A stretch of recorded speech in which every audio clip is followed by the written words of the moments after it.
Hello everybody, my name's Brian Hubbard. I'm the president of the Port Coquitlam Heritage and Cultural Society.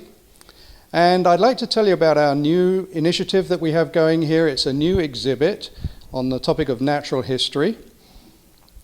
This was started by my late wife, who had an interest in natural history, and we'd always intended to do such a thing at this museum. Up until now, we never had the finances or the resources to do it. But thanks to the generosity of people who donated to us in her memory, we have now been able to put this exhibit on. So behind me, you will see the first version of the natural history exhibit, which will be a recurring exhibit every year. And this particular one the theme is glaciers and the effect of those glaciers in the last ice age on Port Coquitlam, where we stand right now. We've put together a few hands-on exhibits, something that might appeal to people of all ages, but there's also a fair number of panels and serious information about glaciers, about how they have affected the landscape of where we are now.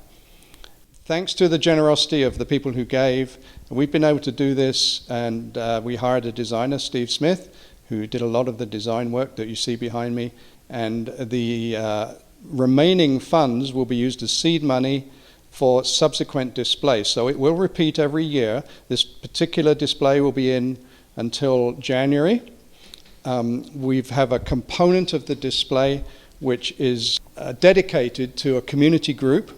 This particular year, the community group is the Burke Mountain Naturalists, so we have devoted some space for them, and we have helped them to prepare their own exhibit, which will be part of this.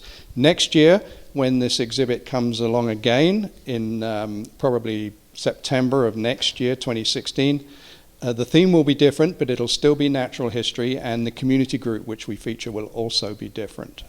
So I'd like to thank the Port Coquitlam Foundation, who donated money to this project. I also like to thank TELUS Foundation, who matched funds which were privately donated. And I'd like to thank everyone who donated smaller amounts of money. It was all made by volunteer labor. So I'm very appreciative to the people who have helped to do this. So if you need more information about this particular exhibit or about our museum, our website is www.pocoheritage.org.